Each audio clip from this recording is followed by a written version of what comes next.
I understand, isn't that?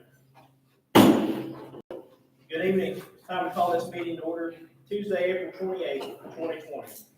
Mason County Board of Education, regular business meeting agenda number 19-36. The Mason County Board of Education office here 6 p.m. All members are present. Let's stand for the pledge led by Mr. Shea. I pledge allegiance to the flag of the United States of America and to the republic for which it stands, one nation, under God, indivisible, with liberty and justice for all. All right, delegations, we do have one sign up. Ralph Olinger. If you want to second them, you just want to talk to us, or? Oh, well, I got put in for a resignation. I have a part-time retired. I did work for AD. That's the reason I went to work for the school for that part-time retired. I can't lay around now, enough. So a guy suggested me start substituting, so I did that. Well, I like it. I like it. I love working. I love working for the school. So then I went full-time to Haiti. Well, November, I was 62. I'm like, well, I could all this much money for Social Security, I would work. I can't, because I work for AP for 30 something years. But I have a part-time with the school. I don't want to quit. I don't want to resign. You can take my resignation letter and put it in the trash can. But the problem is, though, in a few years, I may go to this again. Because I have a part-time equipment. My big question is, I was told you can't go from full-time to sub. I don't know why you can't. I know I hear the teachers do it. Yes, you can. But custodians can't do it. They got to rebid.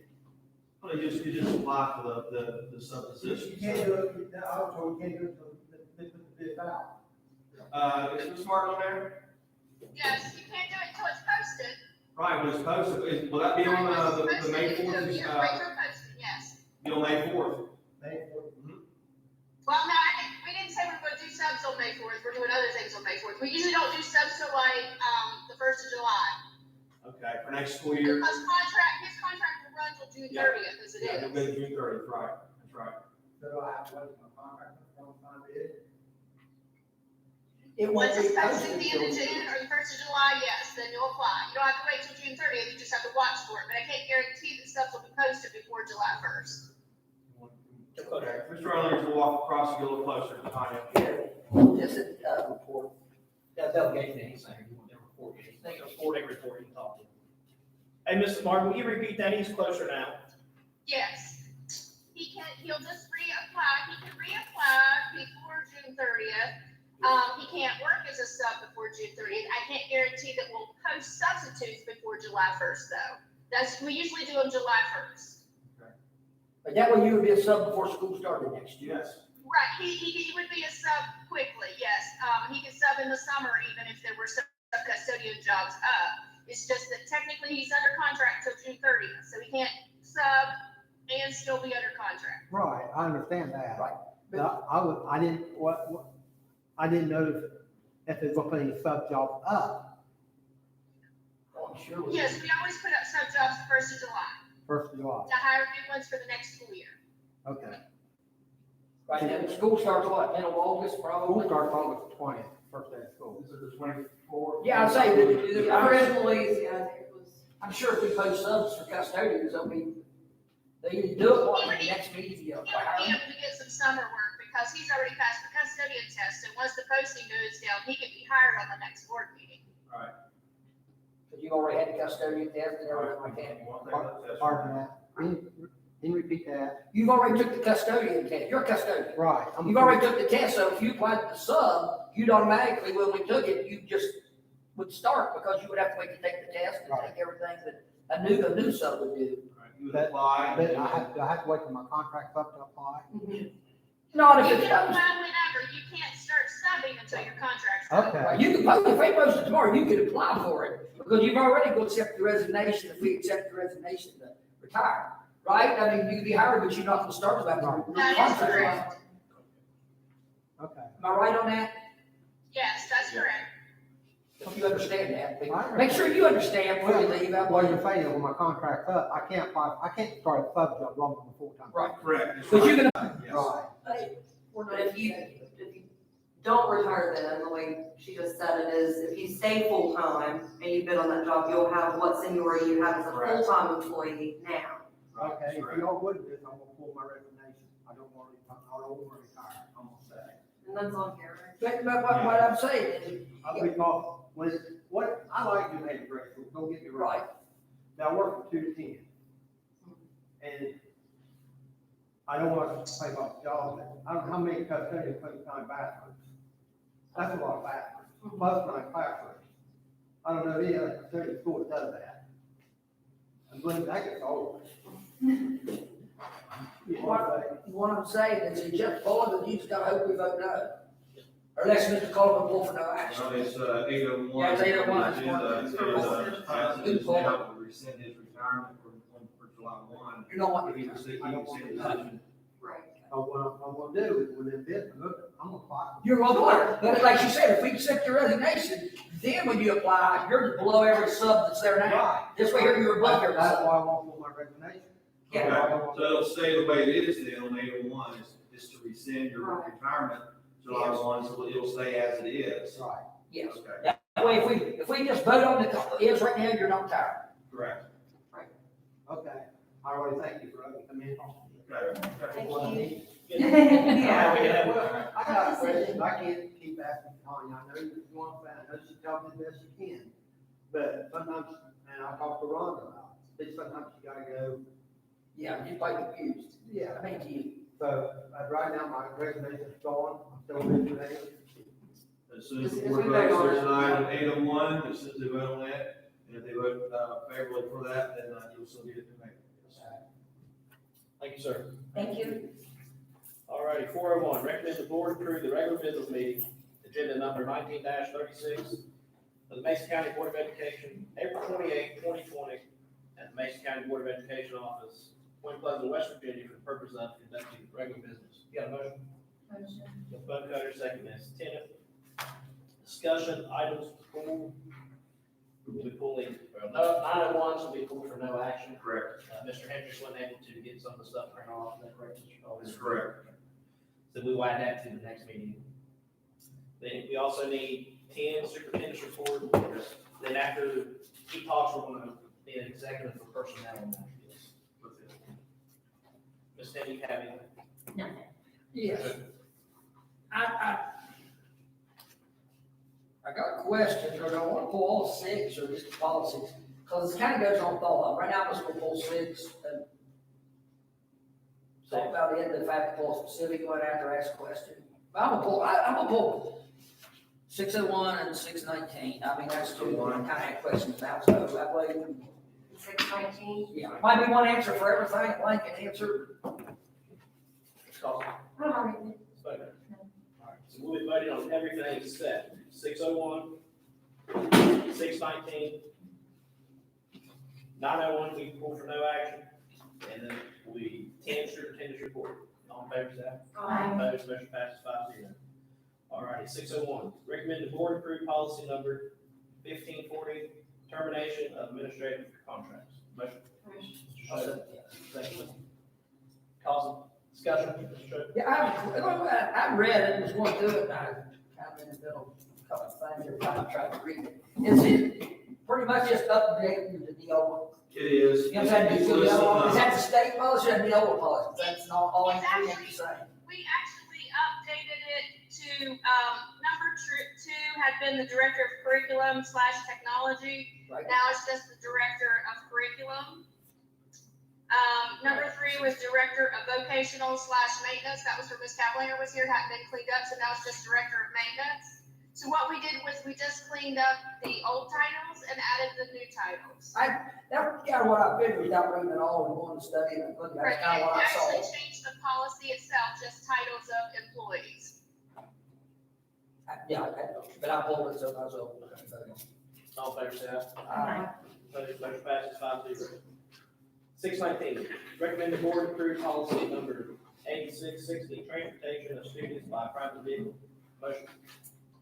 Mr. Shelby, second. Discussion. Mr. Shelby. Kind of the same question, I don't think it's updating the old policy. It was mostly updates from the OLA. Mr. Towner made sure that it matched what we had before and met his needs, for who can, transport students and who can't. Right, who can and who can't. I mean, we always had, we're a private, can transport 9 students.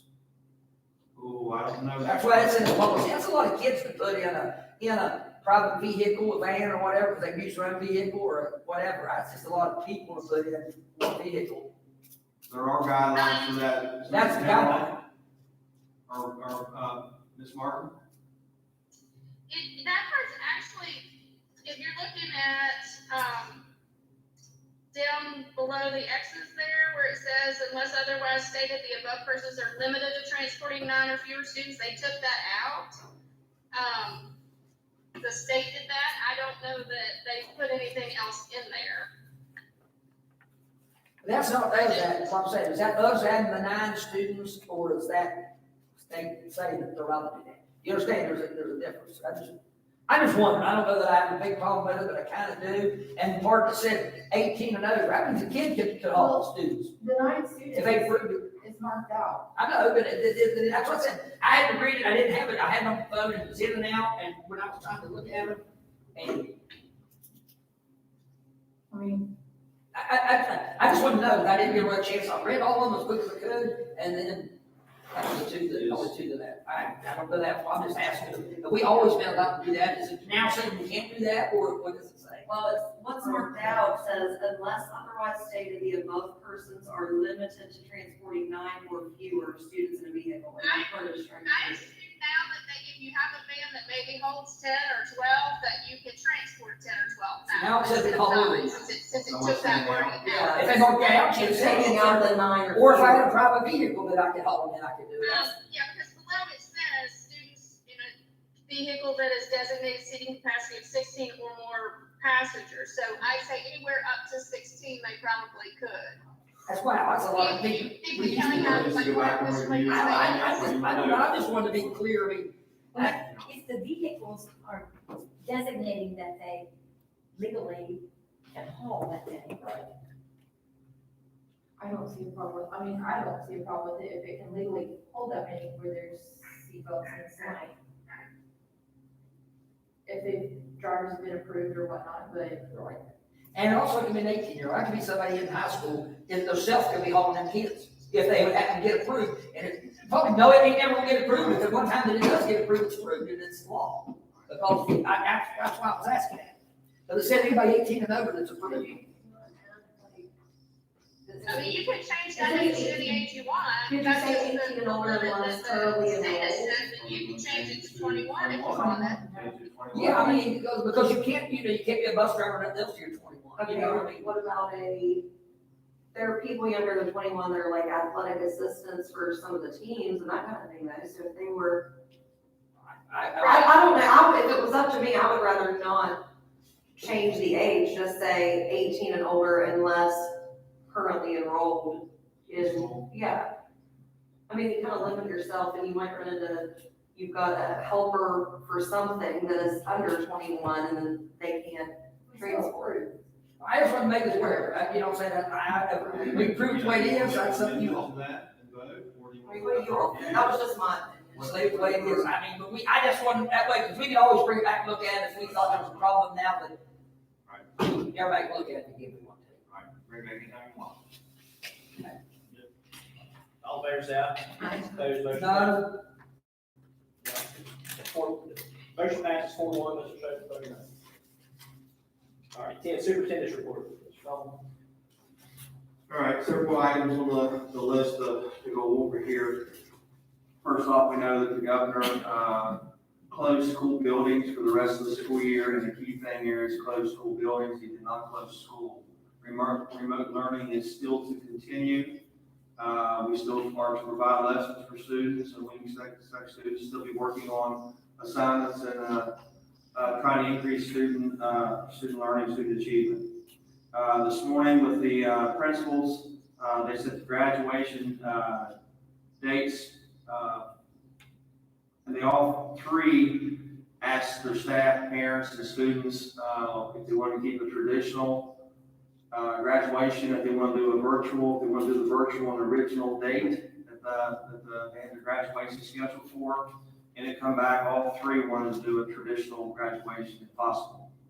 So the dates that were selected, June 26th, Point Pleasant High School at 7:30, June 27th, Hannah Junior Senior at 11 a.m., June 27th, Mohama at 7 p.m. Now, this is the dates that they'll go out. This is the dates we're listing for graduation.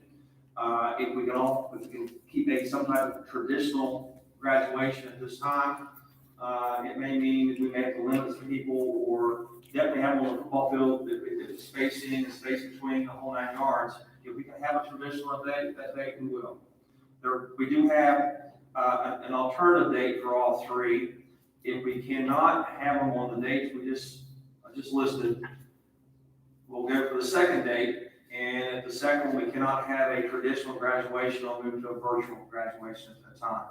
And there's several different groups out there have virtual graduation. Even the company that provides the caps and gowns and the graduation materials, they have a free virtual program, so we'll go to a virtual if that needs to be done. Information from the State Department basically said, yeah, the buildings, our buildings are closed to the public, but they're not closed to our employees, and we can start looking at bringing employees in on a rotational basis. Some counties are already doing that, so I need to talk about personnel and a few things with this associated with it. I'll ask for an executive session at the end to go through those specific items. I received information from the State Department today about the procedures for students to pick up personal items at school. The guidelines specifically for it. Some schools have already allowed that, they're making arrangements for it. All schools, we started working on this process. If students have items, personal items at school, we're in the process to pick those up. There was also a guideline from the State Department sent out this morning about students returning items to the school. So as we get close to that June 5th date, which is the last day for students, we can start looking at that time about picking up textbooks that are out. There probably are some spring uniforms out from athletics. Any computers will be out there, anything else along those lines that belong to the school, the guidelines to follow to return those items. One other thing, when I get guidelines like this, I always send them to our school nurses, have them look over also, see if anything they see that we need to add or anything else we need to do to protect ourselves. For proms, we can go up to that first week of August. I mean, if they still want to have a prom, and we can work it in, if the social restrictions are removed where we can have that, we'll still try to have those proms scheduled. Evaluation for employees still will occur, but they have moved the timelines back. All evaluations now are June 30th, and they've had some guidelines for observations, evaluations, guidance come out to Dr. Bond and send it out to our principals. Some items about athletics. I had Coach Starks send me a message a week ago asking about physicals and about the GPA for the 2.0 to be eligible. I sent that to the State Department, and Bernie Dolan, he's the executive director with the Activities Commission, and he's looking at this to try to find some answers. First off, the 3-week window in June has been moved back to the week after July 4th. So the week of July 4th is dead week. No contact with students, athletics. But the week after, those next preceding 3 weeks will be the 3-week window that you can have sports in the summertime. If we roll right into athletics in the fall, it'll pretty much roll from right there right into them. It'll continue right straight through. So the window is there. The question about physicals, again, we'll have to see what guidance comes down, what we're allowed to do or permitted to do. Bernie's looking, he's going to have a meeting with sports medicine this week. The possibility would be this, that maybe they can roll the physical from last year to this year and not require a second physical, as long as the athlete's not had any health conditions. If they have some kind of health condition, then most definitely they'll have to have a physical, but they'll have to get approval first before he can do this. He is working on it. The item about the 2.0 GPA, He also kind of felt that since the last date was March 13th, that every student get a fair shake on this. And so he has a meeting scheduled, we'll schedule a meeting with the West Virginia Department of Education to ask that all students be eligible for the fall semester. So that would eliminate the 2.0. So anyway, that's just for a one-time deal, but that's again, this is not, this is things we're looking at, things we're working on, things we're looking at. I have a question and then comments. The 3-week period, I was under the assumption it was us that can change it, but they went ahead and did change it. Yeah, yes, they did, they did. Okay, and then the physicals from rolling on from last year to this year. I would be so terrified of a big lawsuit if something happened to a Yes. kid. A kid from Prairie died yesterday playing basketball in his front yard. As I said, you get a kid So over here, something. I think that is a terrible idea. And then the 2.0, we're here to educate kids. Sports is a secondary thing. To just say, hey, go ahead and do it. Oh, and the fact that kids that didn't have a 2.0 are allowed, that's like, I think that's the biggest we benefit of this. I think those kids benefit more from the distance learning right now, since we know that these grades can't hurt. It can't hurt Get it. going It'll help down, you. yeah, like kids that are below that 2.0, this is Like, the I time think to they be stepped using in that that to bring it up. for the year. So it would be fair to spring sports, if, well, winter sports, if, all right, all fall sports, you can play, you have zeros. You know, Listen, these But kids. anyway, they're talking about this, to We're discuss. gonna figure out what's gonna be. Yeah, Yeah, let's I mean, discuss, I don't know what will happen with this, all right? It may say the 2.0, may say the physical. One of the questions was, well, will we get the place that they can provide physicals? That's a good question with the health field. Will they be able to provide physicals for all students? That's a concern also. Definitely if the students have a medical issue, that they're gonna have a physical. Yeah, that's true. That's true. It's things they're looking at, things that Bernie's talking about, they addressed all principals, or all superintendents, with that, on Friday. On the physical thing, that's something we can put in place. Something we could probably change, if they change. That is 2.0, honestly, I would like to. It's not that hard to do. Right. If they wanna- Right. Well, and is there any way, Jared, what you asking? say that We just put it, this is required by us. But we, Well, but if the and say state says no, it's just like the SSAC, if they say 2.0, I don't think we can say 2.5. Right. You understand? If they actually step in and say that, you. Listen, our kids have known from day one, you have to have 2.0 to play, regardless. And this remote learning has not hurt you, it can only help It only you. helps you. that's what To even be discussing this is nuts. I just have a question Just then. pass him on the information, I know, so, all you're- As right. far as the physicals, if we don't get to a place before then where, you can take your kid into the doctor's office to get it done, is that something that we can maybe look at? I mean, like we have trainers, athletic trainers in this area, is that, maybe we could look at setting something up like that? I mean, is that a conversation maybe to have? That's a lot of kids. It is a lot of kids, but it's A lot not, of students, it is. And it's always You been a did. medical doctor. You get the student well, and they all they come.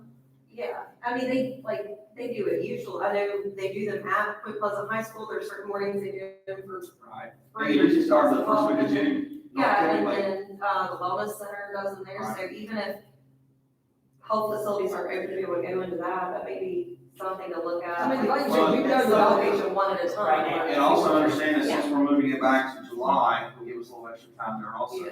So it's not supposed to be the first week of June, but we're not coming into sports or any, the 3-week window's not in June this year, it's in July. So that's gonna I'm give sure us more time to do SSAC it. is gonna give us And, yeah, they will. They'll give us an answer which way we'll go from here. Anyway, they mentioned it the other day, that's why I'm mentioning it to you. Don't shoot the messenger. Yeah, please don't shoot the messenger. Okay. The 10-year CEFE plan has been moving along. We had our second, regular meeting yesterday. The next one is scheduled for, May 18th. Phase 1, they will finish by, June 1st. It looks like we'll make June 1st. Phase 2, actually shooting for July 1st on that. That's what McKinley is saying, Mike Pickens with McKinley. And at that time, it would come to the board to approve. So whatever the committee comes up with, it still has to be approved by the board, has to be voted on by the board. What's involved in phase Phase two probably is the actual design. I'm not seeing, the information on phase two. I don't know if Ms. Burris, have you had to look at phase two yet? We're just taking it as they give them to us, working at every meeting for what's required for the next meeting. So the last meeting was, yesterday, and it went for a little over 2 hours. So we were doing it using the Microsoft Teams, and we're working on it. So And then so after that, July 1st deadline, then it comes to us. it'll come to you, you'll have to approve whatever's there for the next 10 years. And actually, they're saying this plan will be a document that they won't have to do every 10 years because everything will be online now. They can actually update it and go forward with it. They won't necessarily have to do one in 2030 for 2030, 2040. Okay? So it may be role where we can do that. We received information on the federal funding CARES Act. I'll ask Ms. Burris if she will go over some information with it. The CARES Act, what it stands for is Coronavirus Aid, Relief, and Economic Security Act. No wonder they're calling it CARES. We're supposed to build a plan based on our county needs. We will be receiving between 83 and 85% of what we received in Title I this past year. However, it's not Title I money. It does not have to follow the Title I federal guidelines. We can use it in any of our schools. The State Department is encouraging us to look at ways that we can increase connectivity for our students. We've discussed that some. We're not really sure how that would look because as far as devices, our students have the devices. If they don't have internet, that's a little hard to provide them with that. And we talked about possibly having hotspots, but even that, there's places in our county that you could drive a bus with a hotspot out there, but that does not mean it will work. So we're still looking at some of those things. It's basically for us to figure out how best to meet the needs of our students. And so there are several things in it that we're looking at. Part of it is social mental health type issues and how we can deal with those. Purchasing equipment for sanitation of buildings and things like that, which that's never anything you could do with title money. So that's kind of new to me. But we've discussed some of those things that we might be able to do. Also some feeding and some summer learning opportunities and possibly after school things once we go back into the school setting. So there's a little extra funding in there that we'll have to help overcome some of the difficulties we have. I know, just go ahead. What roughly would the dollar amount? What roughly is that dollar amount? it will be over $1 million. If it's 85%, it'll be about 1.3, but we don't have that yet. So it's kind of like I told Mr. Collin, until I saw this in writing, I wasn't saying much about what we were hearing because we wanted it to be official. So they said that they should be releasing this. The state, that's in here, hang on just a minute. The state is getting $86.6 million. And so then there's 98% of it goes out to public schools. So we should know within, I'm guessing, a week or two, how much we'll get. It'll be a plus. And And you can even use by cleaning supplies. You get along those lines if we need to. I was gonna say, this money is earmarked specifically, right? I mean, it's not something that we would incorporate into the regular budget. It will be kind of a budget of its own. It will run just like Title I money runs. Title I money is budgeted in our overall budget, or all of our federal money is budgeted in our overall budget, but it doesn't affect the county level budgets. Posting of positions, we'll start posting May 4th. So we'll get rolling with it, get those things out. Does Ms. Martin want to say anything about that? No, we just have several positions that we've held, positions that wouldn't have been vacant till June 30th because of retirees or people who have switched positions that weren't allowed to move.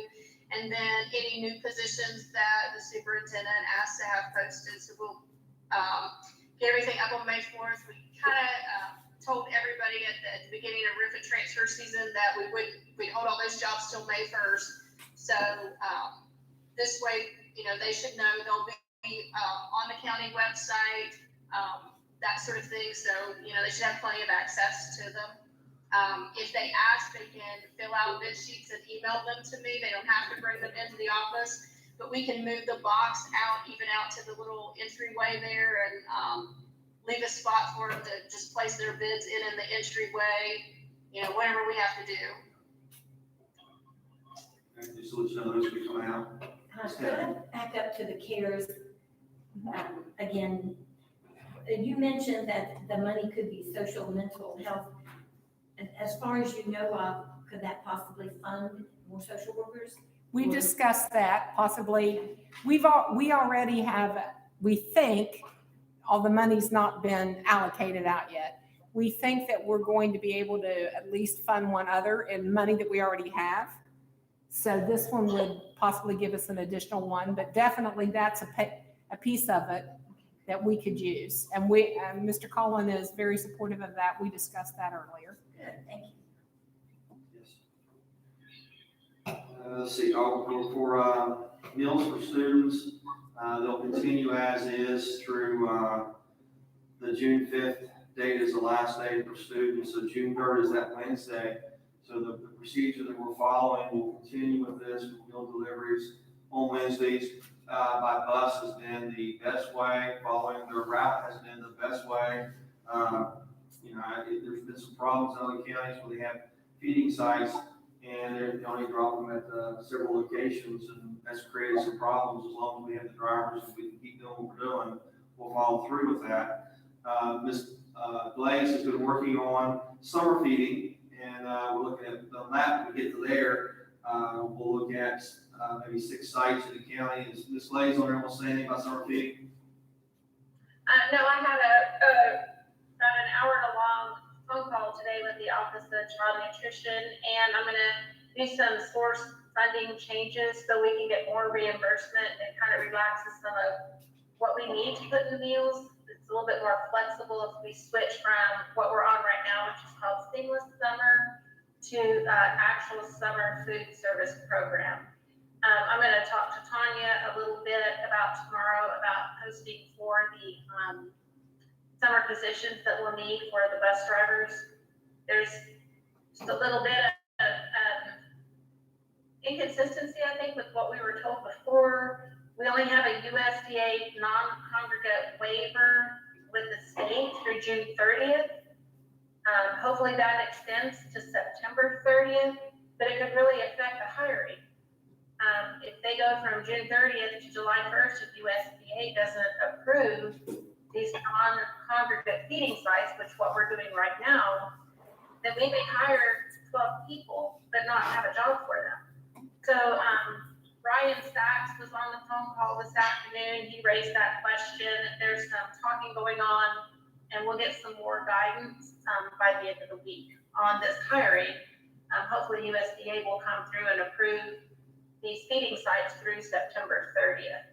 And it's strictly with staffing more than anything. I really think if we hire them, and it says on an as-needed basis, I think we're okay if it doesn't come through, and then it can continue seamlessly if it does, but we'll check that out with legal as well. Okay. Yeah, that kind of drew me a little bit today, because, we had heard a week ago, everything was smooth, we're just gonna roll right over, not have any transition weeks or time from, June the 5th, just kind of roll into it June the 8th to keep straight on going. I don't think there's gonna be a problem. Funding is fine. I'll put the applications in after I do the April claims, which I'll do right around May 1st or 2nd. And then our summer applications, and I will be fine. Just kind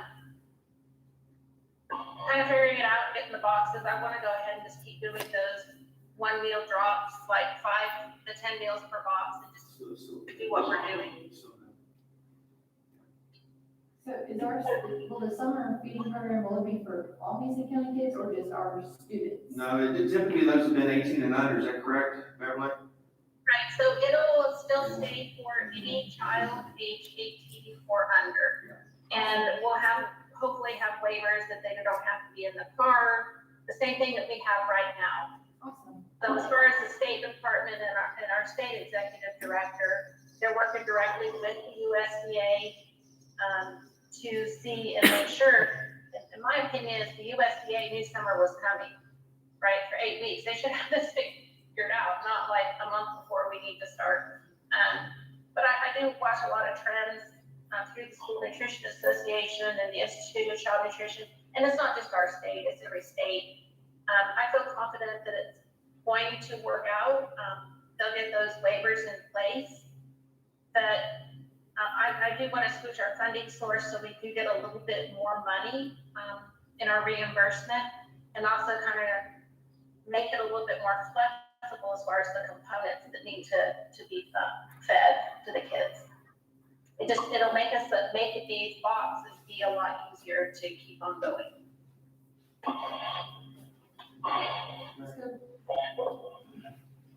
All right, other items on the list, proof of enrollment for students for driving.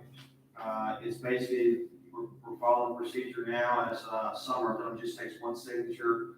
The DMVs aren't open now, but this form will be good through beginning of next school year, so we'll roll right through. For students that want to enroll in our school, Ms. Farmer's received guidance from the State Department of how to enroll those students to get that part moving forward. I don't know, Ms. Farmer wants to say anything on one of those? Is she on there? Yeah, I'm here. They're just trying to, encourage students that move into the area or even come in, like foster students, to stay linked to their school of origin. Because, being new to the area, they don't know the teachers, they don't know any of the administrators. So the directive from the State Department is to work with the school that they came from to continue the distance learning and then enroll when school begins in August.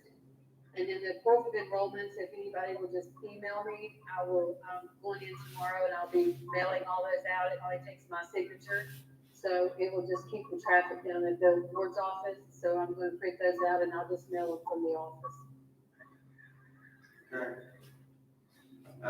The legal ad will go out tomorrow for the request for proposal for the sports clinic in Point Pleasant Junior Senior High School and training services at our 3 high schools.